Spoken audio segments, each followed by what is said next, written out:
They demolished my great-grandfather's barn, so I shut off the dam valve feeding their resort lake. Look at that aerial shot, see those million-dollar boats sitting in mud? That's what happens when you bulldoze the wrong rancher's legacy. I'm Dale Thornwick, and I control the Pine Creek Dam that keeps Willowbrook's playground wet. The HOA thought destroying my 1932 barn would be easy, just another old eyesore blocking their luxury view. What they didn't know? My family holds the water rights to that dam, and I've got every legal right to turn their lake into a creek bed. When I heard those diesel engines roar at dawn, smelled that century-old timber splintering into dust, I walked straight to the dam and gave that valve wheel one slow, satisfying turn. What would you do if wealthy newcomers bulldozed 4 generations of your family's sweat? Tell me where you're watching from. Bet your town's got HOA nightmares too. Let me tell you how this whole mess started. My great-grandfather, Ezra Thornwick, homesteaded this 240-acre spread back in 1932, right when the country was crawling out of the Depression. That red barn they called an eyesore? Ezra built it with hand-hewn beams from ponderosa pines he cut himself, right here on the property. Every mortise and tenon joint was carved with nothing but hand tools and stubborn determination. The Thornwick family survived everything this valley threw at us: the Dust Bowl, World War II rationing, droughts that killed neighboring ranches. We kept our cattle fed and our land productive through 4 generations of backbreaking work. When my father passed in 2019, I inherited more than just dirt and buildings. I inherited a legacy that smelled like leather tack and old hay, where every creaking floorboard told a story. Then 2020 hit, and suddenly every tech mogul with a laptop discovered Pine Ridge Valley during the pandemic. Must have been all those Zoom calls with our mountains in the background. Within 2 years, luxury development sprouted like weeds after rain. The crown jewel was Willowbrook Estates homes, starting at $2 million, complete with a man-made lake and yacht club. Because apparently, Colorado ranching country wasn't complete without Silicon Valley boat parties. The new residents formed an HOA faster than you could say property values. They elected a board dominated by transplants who'd never seen a cow up close, let alone understood why that cow might need to graze near a creek. The old ranching families, the ones who'd been here since before these folks were born, suddenly found ourselves being managed by people who thought agriculture was something you did in apps. Enter Priscilla Vandermeer, 45, former marketing VP from Palo Alto. She moved here with promises to elevate the community's visual standards, and got herself elected HOA president within 6 months. Priscilla had this signature move. She'd send violation notices via certified mail, complete with legal threats printed on letterhead that probably cost more than my monthly feed bill. Her personal grudge against me started when my cattle occasionally grazed near her property line, like cattle have done for a century.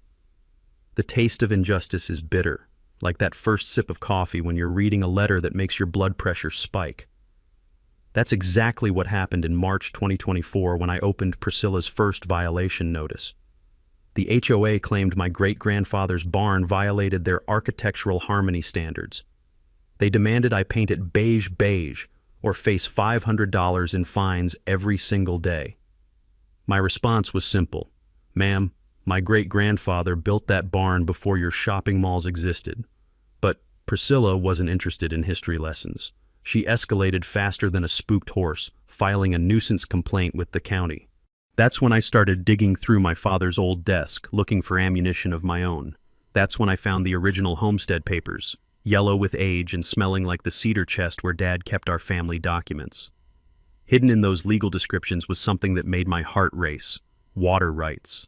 Not just any water rights, senior water rights to Pine Creek Dam, dated 1932.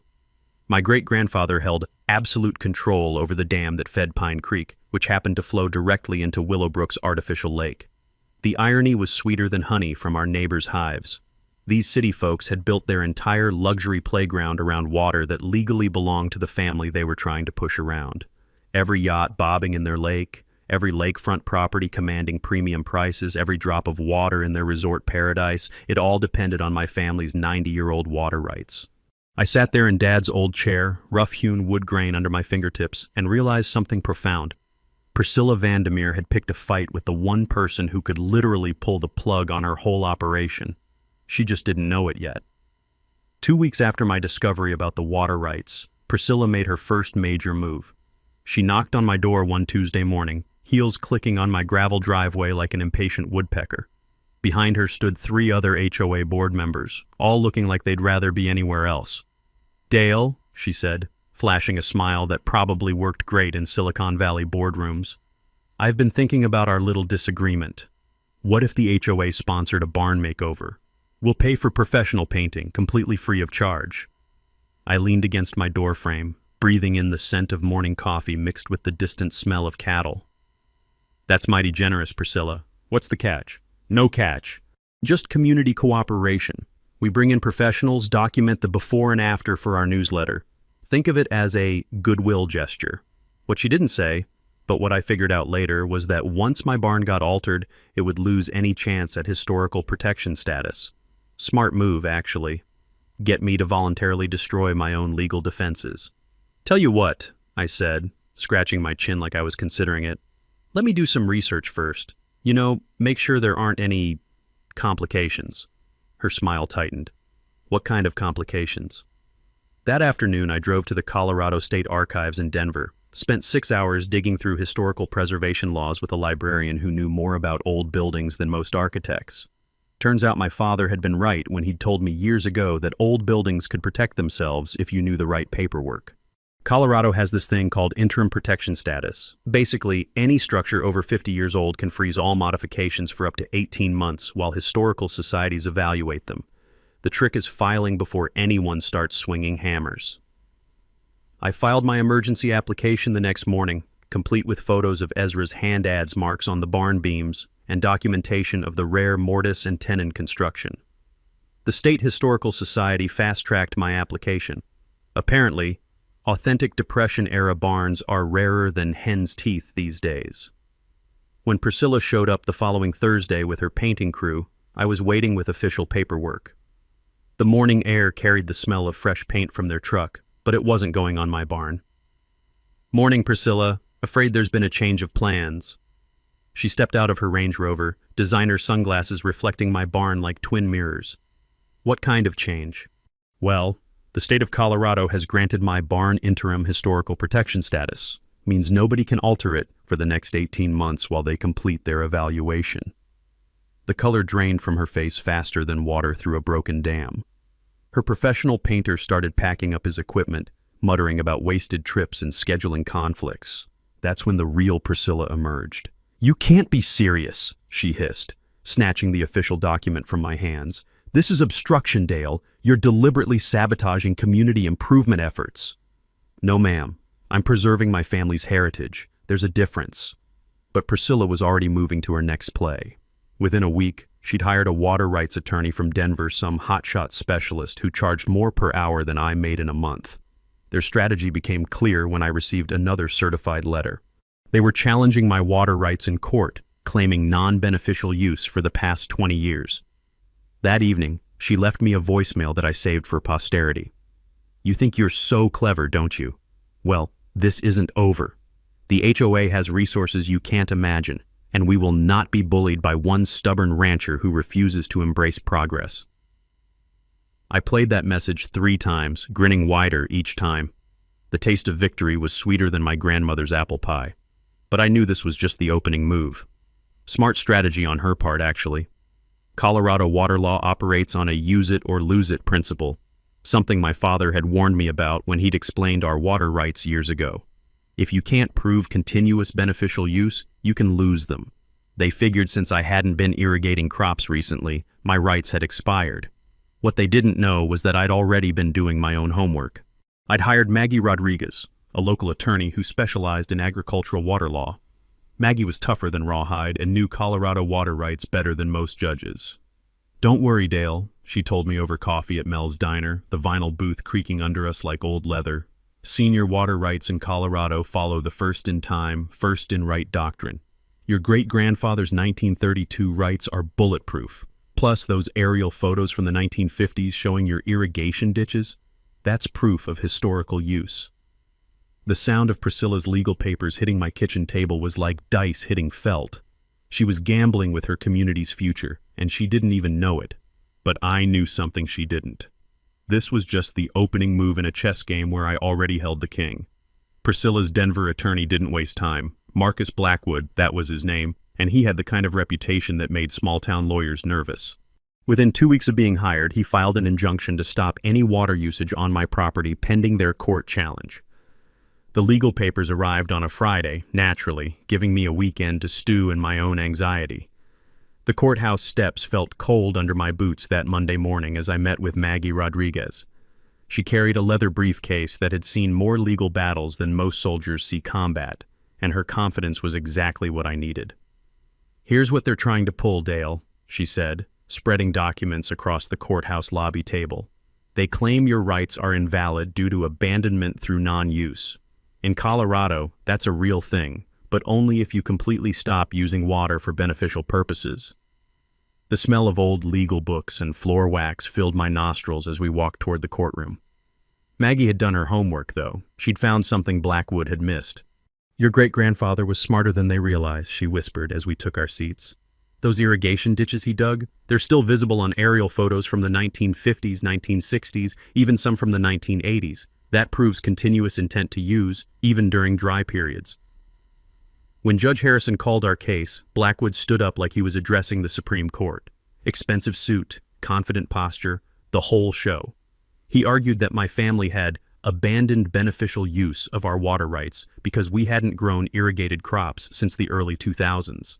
"Your Honor," Maggie countered, her voice steady as bedrock, "Colorado water law recognizes that ranching operations may alternate between active irrigation and natural grazing cycles.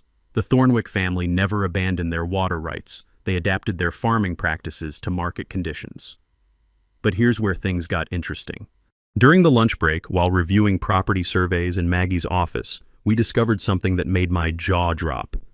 The original homestead boundary extended 50 feet beyond my current fence line straight into what was now Willowbrook's yacht club property. "Son of a gun," I muttered, running my finger along the 1932 survey map. "They built their fancy dock on my great-grandfather's land." Maggie's eyes lit up like she'd struck oil. "Dale, do you realize what this means? They're not just using your water, they're trespassing on your property to do it." The irony was thicker than molasses. I'd been so focused on defending my water rights that I hadn't even noticed they'd stolen my land to build their playground. That afternoon, I drove to the hardware store and bought a dozen no trespassing signs, the kind with bright red letters that you can see from a mile away. Saturday morning, I posted those signs right along the actual property line, which ran smack through the middle of their yacht club dock. The sound of my hammer driving posts into rocky ground echoed across the lake like gunshots. By noon, I had calls from 3 different HOA board members. Priscilla showed up within the hour, practically vibrating with rage. "You cannot post signs on community property." "Ma'am, according to this 1932 survey, that dock is sitting on Thornwick land. Has been for 90-plus years." She snatched the survey map from my hands, her designer sunglasses slipping down her nose as she studied the property lines. I could practically see the calculations running through her head. Summer boating season was 3 weeks away, and half their dock was officially off limits. "This is harassment," she finally sputtered. "I'm calling the sheriff." "You do that. Ask Deputy Morgan to bring his own copy of the county property records. Might save us all some time." That evening, my phone rang. Priscilla's voice was different, less corporate confidence, more desperate bargaining. "Dale, let's be reasonable here. What would it take to resolve this amicably? The HOA is prepared to make a generous offer for your property." "500,000, I said, just to see what would happen. The silence stretched so long I thought she'd hung up. Finally, That's completely unreasonable for rural property." "Ma'am, you just offered to buy land that controls your entire community's water supply. Seems like a bargain to me." I could hear her breathing through gritted teeth. "We'll be in touch." The next morning, I found fresh tire tracks in my driveway and one of my no trespassing signs torn down. The war was escalating, and Priscilla was starting to make mistakes. Desperate people do desperate things, and I was starting to understand just how much their luxury lifestyle depended on water they didn't own. The taste of morning coffee had never been sweeter as I sat on my porch, watching boats navigate around my property line markers. They were learning geography the hard way, and summer was just getting started. 3 weeks into our property line standoff, Priscilla discovered a weapon I hadn't seen coming. She'd been digging through county regulations with the same intensity she'd probably used to crush startup competitors in Silicon Valley. What she found was a loophole that made my blood run cold. The call came on a Friday afternoon from Deputy Morgan. "Dale, I got some unfortunate news. County inspectors declaring your barn an imminent collapse hazard. You've got 48 hours to demolish it before they do it for you." "What?" I nearly dropped the phone. "That barn stood through 90 years of Colorado weather. It's not collapsing anytime soon." "I hear you, but once they post that red tag, my hands are tied. You might want to call a lawyer." I drove straight to the barn, and there it was, a bright red condemnation notice stapled to Ezra's hand-hewn doorframe. The county inspector, Harold Gimmerton, had signed off on structural instability and public safety hazard. The smell of old hay and timber that had always comforted me now carried the bitter scent of betrayal. That evening, over beers at the VFW Hall, old Frank Kowalski, retired Army engineer and the guy who'd helped my father repair the barn roof in '98, shook his head in disgust. "Dale, I helped survey that barn's foundation 2 decades ago. It's solid as the day Ezra built it. Think you could put that in writing?" "Already did." Frank pulled out a manila envelope. "Had my son-in-law, he's a structural engineer up in Denver Drive, down this morning. Professional assessment says your barn could stand another century." I stayed up all night reading Frank's report. The technical language was dense, but the conclusion was crystal clear. The barn showed exceptional structural integrity, with no evidence of imminent failure. Armed with this ammunition, I called Maggie Rodriguez at 6 a.m. Saturday morning. "They can't just declare a building unsafe without proper cause," she said, her voice sharp with caffeine and righteous anger. "We're filing an emergency injunction." "It's Saturday, Maggie. Courts are closed. Emergency judges work weekends, trust me." By noon Saturday, we were standing in Judge Harrison's chambers while he reviewed Frank's engineering report. The judge, a man who'd grown up on a ranch himself, looked skeptical of the county's sudden urgency. "Mr. Rodriguez, why would the county inspector rush this demolition? What's the public safety emergency that can't wait for proper due process?" Maggie had done her homework. "Your Honor, we believe this is part of a coordinated effort by the Willowbrook HOA to circumvent historical protection laws. The timing is suspicious, 48 hours during a weekend when legal challenges are difficult to file." Judge Harrison granted our restraining order with 15 minutes to spare before the demolition deadline. The county work crew had already arrived with a bulldozer when Deputy Morgan served them the court papers. The sound of that diesel engine shutting down was sweeter than church bells on Sunday morning, but Priscilla wasn't finished. While I was celebrating my legal victory, she was placing calls to state environmental officials. Her new angle was even more devious. She claimed the barn contained asbestos insulation that threatened groundwater contamination. The state environmental inspector would arrive Tuesday morning for emergency testing. This woman had studied every possible way to destroy my barn, and she was playing each card with surgical precision. I had to admire the strategy, even as it made me want to put my fist through a wall. Sunday evening, I sat on my porch with a cup of coffee, listening to the sound of boats puttering around my property line markers on the lake. The irony wasn't lost on me. They were enjoying water that legally belonged to my family while simultaneously trying to erase our legacy from the landscape. That's when I climbed into the barn loft for the first time in years. The wooden ladder creaked under my weight, and dust motes danced in the fading sunlight streaming through gaps in the boards. Hidden behind a stack of my father's old Popular Mechanics magazines, I found something that stopped me cold. My great-grandfather's journal. Leather-bound, filled with his careful handwriting documenting the barn's construction day by day. But it was one entry from 1943 that hit me like a punch to the gut. "Built this barn to last for my grandson's grandchildren. Someday men will try to tear down what we built with our hands. That's when family needs to stand strong. The land remembers everything, even when people forget." The old leather felt warm under my fingers, and I could swear I smelled pipe tobacco, Ezra's favorite blend that my father used to describe during bedtime stories. This wasn't just about property anymore. This was about honoring the men who'd broken their backs to give me something worth defending. Monday morning, I called Priscilla directly. "Ma'am, I found something in my barn you might find interesting. Care to take a look at some family history?" Her voice was ice cold. "I'm not interested in your nostalgia, Dale. That building comes down one way or another."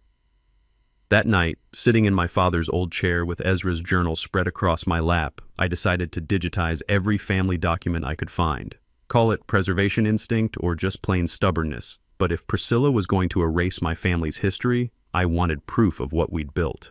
I pulled out dusty boxes from the hall closet, each one smelling like cedar and old paper, birth certificates, land deeds, insurance policies, 90 years of Thornwick family bureaucracy. It was in the third box, wrapped in oilcloth, that I found the document that changed everything.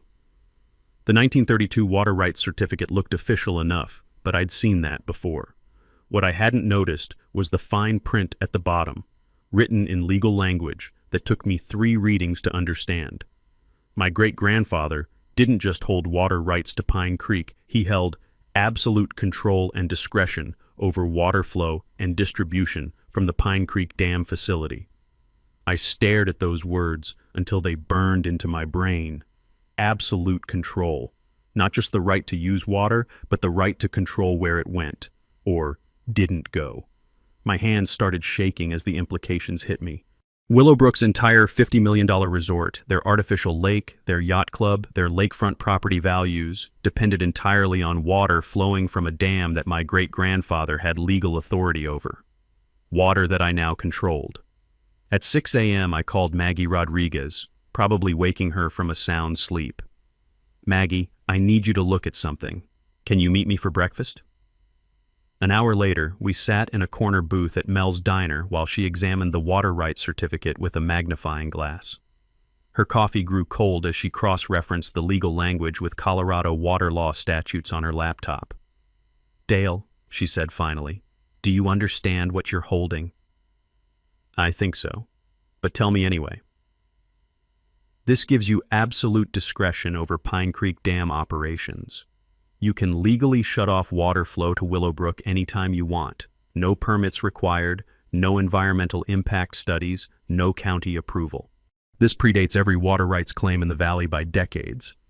The taste of my eggs and hash browns turned to sawdust in my mouth. "Are you sure?" "Dead sure. Colorado water law is based on first in time, first in right. Your great-grandfather's 1932 rights are bulletproof. More than that, they're absolute." I thought about all those boats floating on Priscilla's lake, all those million-dollar homes with private docks, all those property values built on water that legally belonged to my family. The power was intoxicating and terrifying at the same time. What would happen if I, hypothetically, reduced the flow? Hypothetically, their lake becomes a creek. Property values crash. The yacht club becomes a mudflat. But Dale, using that kind of leverage, I know, nuclear option. That afternoon, I drove up to the dam for the first time in years. The facility was simple, 1930s engineering built to last. A concrete structure with manual valve controls, designed when men operated heavy machinery with their bare hands instead of computer systems. The main valve wheel was cast iron, painted green by some long-ago maintenance crew, with enough leverage to control the entire creek flow. I stood there for an hour, watching water flow through the spillway toward Willowbrook's lake.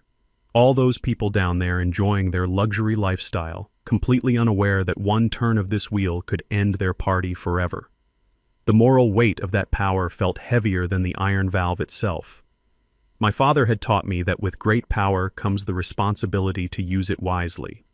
But Priscilla had pushed this fight beyond wisdom into something more primitive survival of my family's legacy.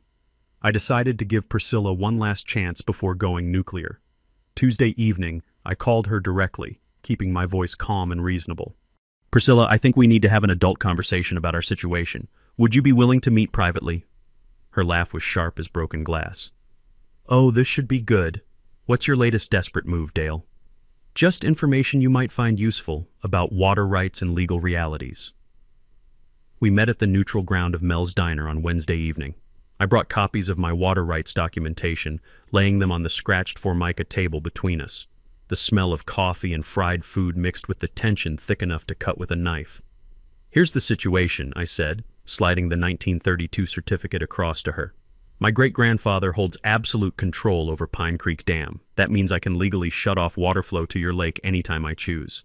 She picked up the document, her manicured fingernails tapping against the paper as she read. For the first time since I'd known her, Priscilla Vandermeer looked genuinely surprised. "This has to be some kind of mistake. Our water rights attorney assured us." "Your attorney missed the fine print. Absolute discretion over water flow and distribution. That's not just usage rights, Priscilla. That's control. Her face cycled through confusion, realization, and finally, that calculating look I'd seen before. You're bluffing. You wouldn't dare shut off our water supply. The environmental lawsuits alone would destroy you. Maybe. Or maybe I'd just be returning Pine Creek to its natural flow pattern. Might actually help the fish population. That's when she made her fatal mistake. Instead of backing down or negotiating, Priscilla laughed, actually laughed, and called my bluff a pathetic attempt at extortion. Her exact words were burned into my memory. Dale, you're a small-town rancher going up against people with real resources. I'll bury you in legal fees before you can blink. Walking back to my truck, I knew the conversation phase was officially over.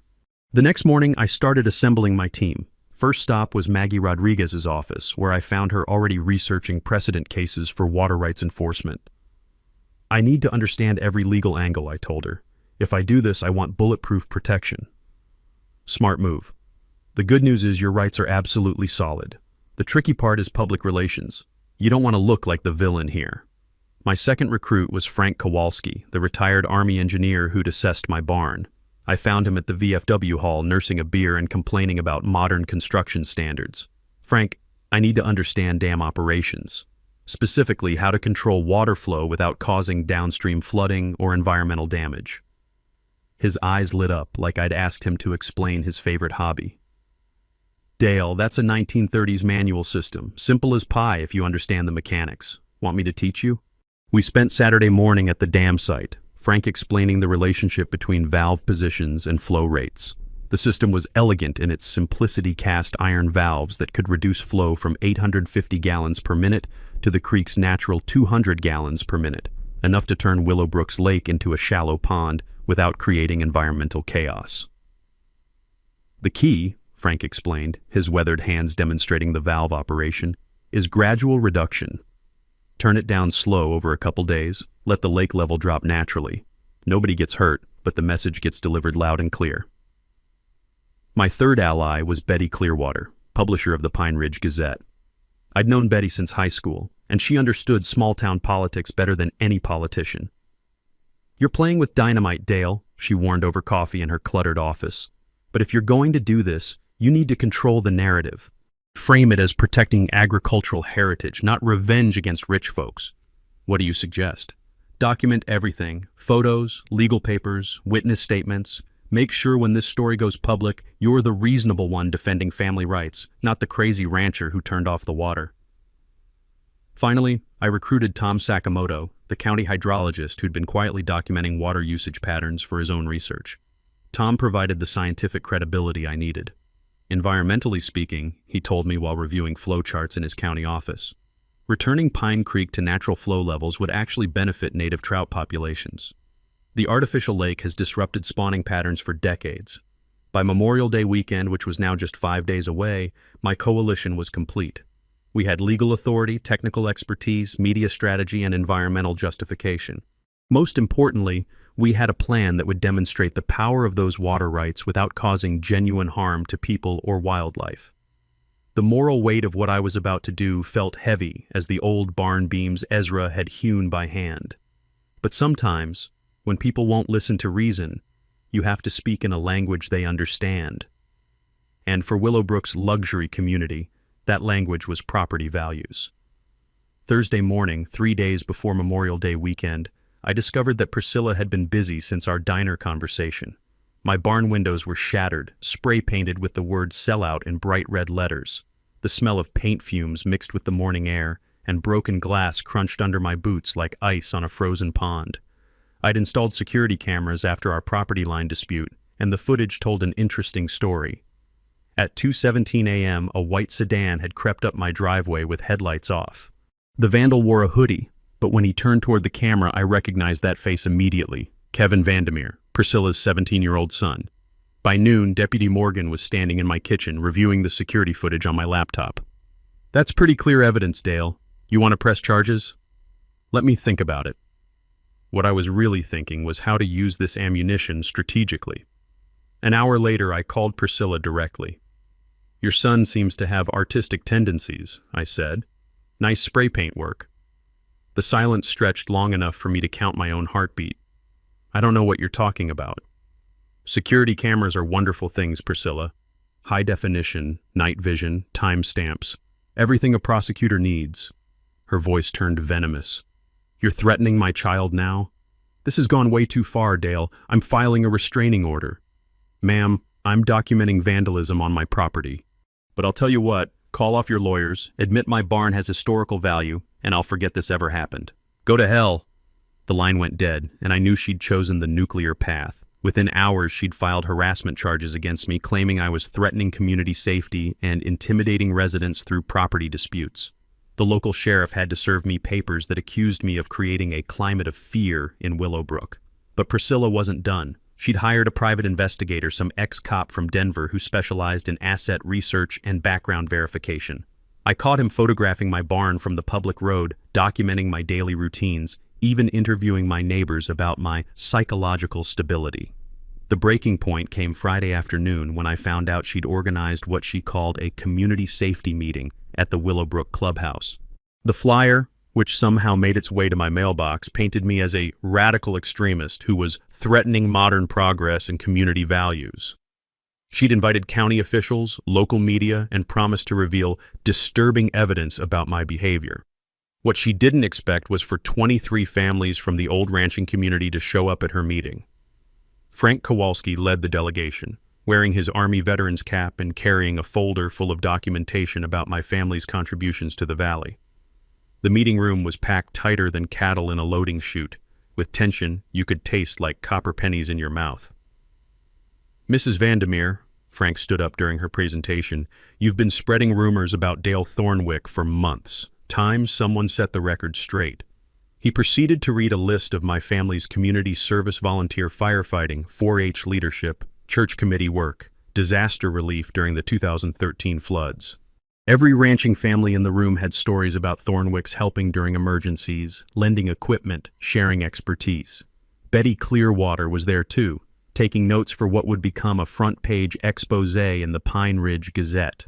Her article, published Saturday morning, included quotes from longtime residents praising my character alongside documented evidence of HOA overreach against multiple families. But Priscilla's most desperate move was yet to come. Saturday afternoon, she called Channel 9 News in Denver, pitching a story about a local rancher threatening community water supplies.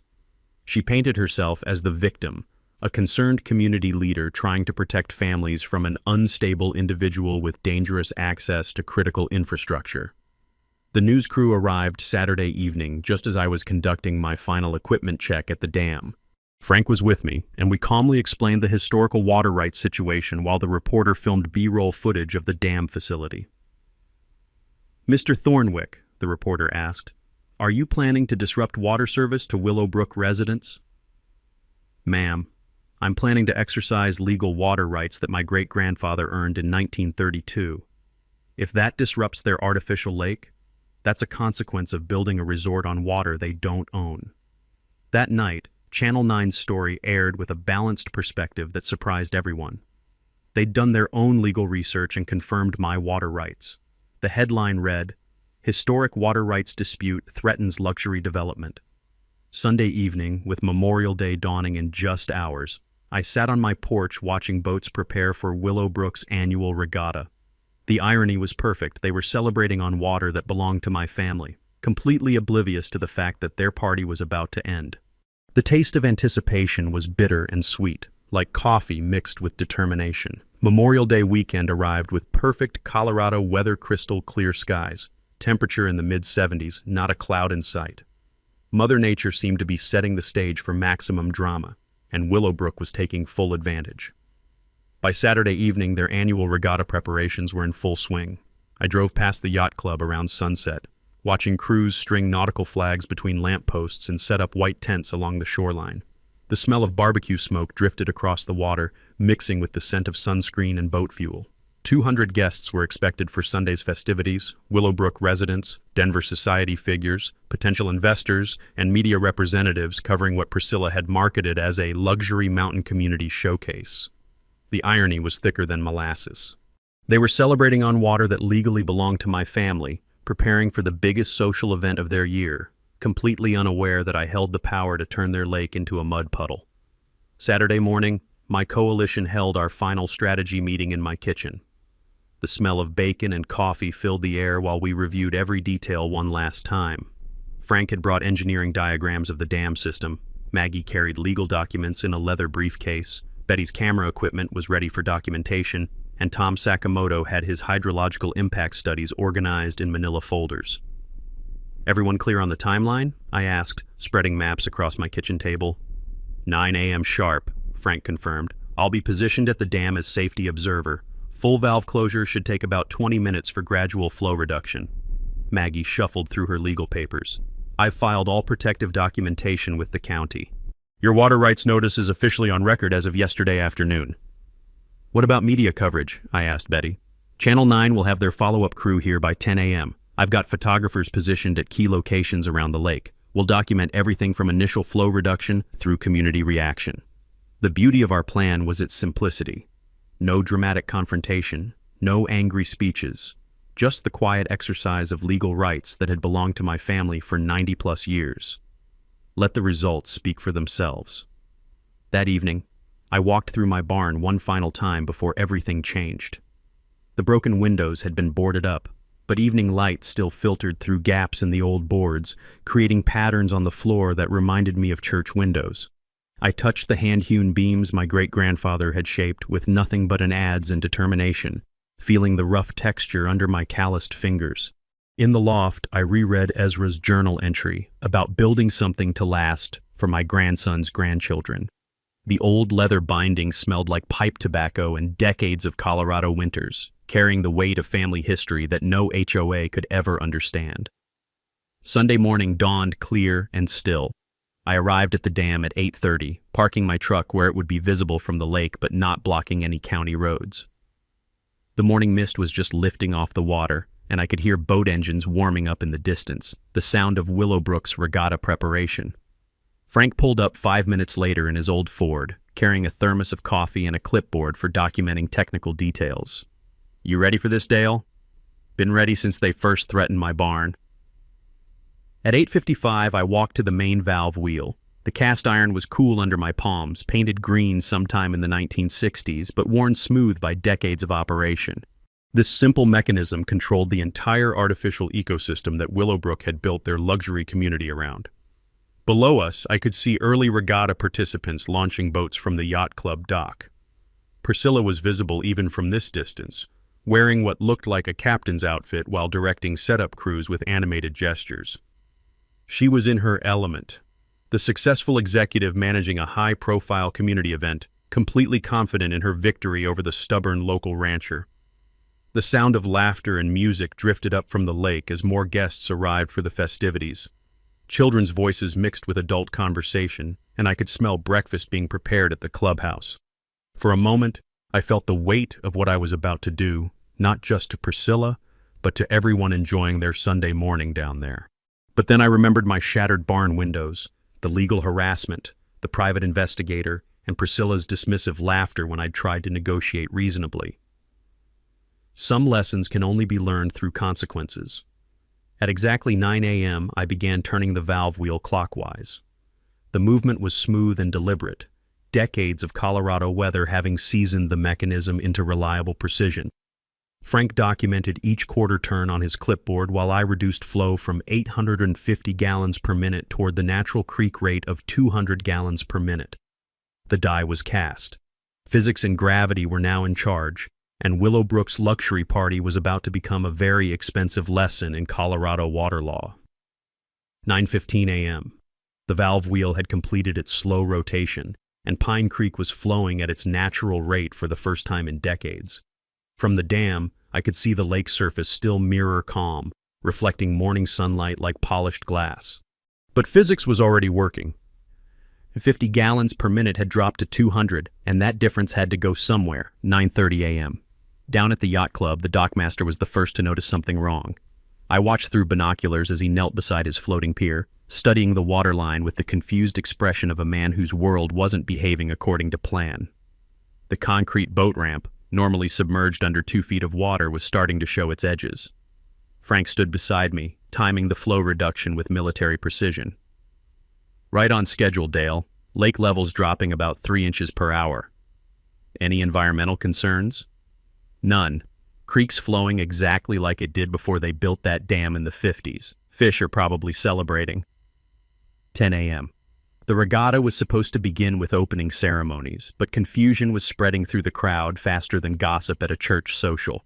Guests gathered along the shoreline, pointing at boat docks that were no longer floating properly. The larger yachts were still fine, but smaller boats were starting to scrape bottom in the shallow areas. Priscilla appeared on the yacht club's deck, resplendent in her white captain's outfit, speaking rapidly into her cell phone. Even from half a mile away, her body language screamed panic. The smell of barbecue smoke still drifted across the water, mixing with the increasingly exposed scent of lake mud. 10:15 a.m. Channel 9's news crew arrived right on schedule, their van pulling up to the public access area with satellite equipment bristling from its roof. Betty Clearwater was already positioning her photographers at strategic locations around the lake, documenting the slowly dropping water level from multiple angles. 10:30 a.m. The first boat ran aground. A sleek speedboat attempting to navigate near the yacht club suddenly lurched to a stop, its propeller churning mud instead of water. The sound echoed across the lake, a grinding, scraping noise that made every other boater instantly nervous. That's when I decided it was time for my entrance. I walked down the hill toward the yacht club, Frank beside me, moving with the unhurried confidence of men who knew exactly what was happening and why. The crowd parted as we approached, conversations dying into confused murmurs. Priscilla saw me coming from 50 yards away. Her face went through a rapid transformation, confusion, recognition, and finally, pure fury. She stalked across the muddy shoreline toward me, her white shoes squelching in the increasingly exposed lake bottom. "What did you do?" she screamed, loud enough for the Channel 9 microphones to pick up clearly. "What did you do to our lake?" I stopped about 10 feet from her, close enough for every guest to hear my response, far enough to stay calm and reasonable. The crowd formed a natural circle around us, cell phone cameras recording from every angle. "Ma'am, I exercised my legal water rights, the same rights my great-grandfather earned in 1932. You can't just shut off our water supply. This is sabotage." From my shirt pocket, I pulled out the original water rights certificate, unfolding it with deliberate care. The morning breeze tried to snatch the old document, but I held it steady as I read aloud the key phrase: absolute discretion over Pine Creek water flow and distribution. The crowd went dead silent. You could hear the sound of water trickling in the creek bed, birds calling from distant trees, and the gentle scraping of boats settling into newly shallow water. "Legal translation," I continued, my voice carrying across the stillness. "I can control this water anytime I choose. Always could. Your entire community was built on water that belongs to my family." Deputy Morgan appeared at the edge of the crowd. Someone had called the sheriff, probably hoping to have me arrested. He walked over, reviewed my documentation with the careful attention of a man who'd dealt with property disputes for 20 years. "Sir," he said loudly enough for everyone to hear, "you're operating within your legal rights." That's when Priscilla lost it completely. "I demand you arrest him. He's holding our community hostage." Deputy Morgan shook his head. "Ma'am, he holds valid senior water rights predating your development by decades. This is a civil matter, not criminal." The Channel 9 reporter stepped forward, microphone extended. "Mr. Thornwick, what would it take to restore normal water flow?" I looked directly at Priscilla, giving her one final chance to end this gracefully. "Drop all legal action against my barn. Acknowledge my family's historical water rights. Agree to respect existing easements and property lines." The crowd waited, sensing they were witnessing something historic. Priscilla's face cycled through rage, calculation, and finally, the bitter taste of absolute defeat. "Fine," she said through gritted teeth. "Fine, we'll drop the lawsuits." I nodded to Frank, who radioed Tom Sakamoto at the dam. Within minutes, the sound of rushing water returned to Pine Creek. The taste of victory was sweeter than my grandmother's apple pie, but the real satisfaction came Tuesday morning when Priscilla actually kept her word. Legal agreements signed, notarized, and filed faster than you could say water rights. All lawsuits dropped, my barn's historical protection acknowledged, and a formal easement recognizing my family's 90-year claim to Pine Creek. The lake returned to full capacity within 48 hours, though you should have seen some of those yacht owners trying to scrape dried mud off their million-dollar toys. Frank Kowalski spent the whole week chuckling about city folks learning the difference between a lake and a puddle. Thursday brought the shock of my life. Priscilla knocked on my door one final time, looking like a deflated balloon, no designer power suit, no corporate swagger, just a middle-aged woman who'd learned that Colorado water doesn't care about Silicon Valley credentials. "I'm moving back to California," she said, her voice lacking its usual edge. "Kevin starts college in the fall, and honestly, I think we've all had enough drama." "Probably for the best," I replied, genuinely meaning it. "Dale, I need to say something. I never understood what that barn represented. I saw an ugly building blocking our view. I didn't see 4 generations of your family's blood, sweat, and dreams." Not exactly a Hallmark apology, but closer to human than I'd ever seen Priscilla Vandermeer get. The new HOA board that got elected was night and day different. Frank Kowalski became president, and their first act established the Pine Ridge Community Charter protecting historical properties while respecting the families who'd built this valley with their bare hands. But the real magic happened when Betty Clearwater approached me with an idea that transformed everything. We created the Pine Ridge Conservation Trust, using my story to protect other family ranches from development vultures.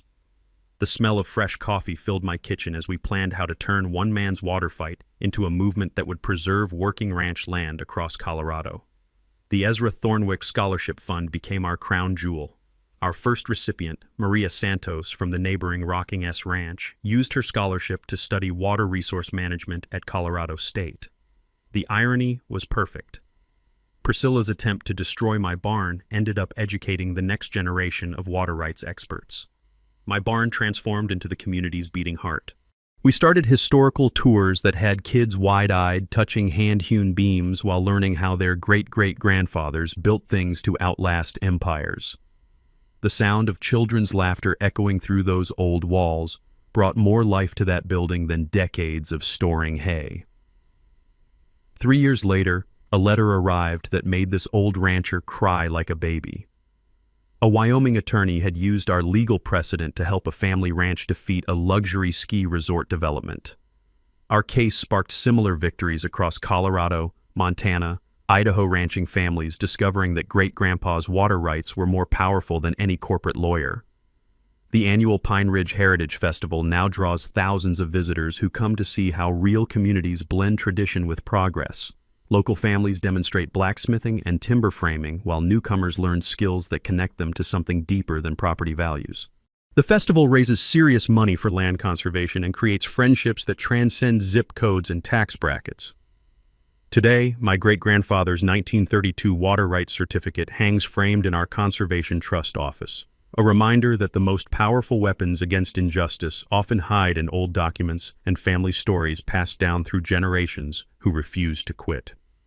As I sit on my porch these evenings, watching sunset paint the mountains purple while cattle graze in pastures that 4 generations of Thornwicks have protected, I think about Ezra's journal wisdom. The land remembers everything, even when people forget. The best part? Willowbrook's current residents include some of my closest friends. Turns out when you remove the Karens and Kevins, most people just want to belong somewhere beautiful and authentic. So here's my challenge. Drop a comment sharing your craziest HOA horror story. The more outrageous, the better. I read every single one, and the wildest stories might just become future episodes. And if you're hungry for more tales of underdogs crushing entitled bullies, smash that subscribe button and ring the notification bell for Karen stories, where justice comes served ice cold, and the good guys always win in the end.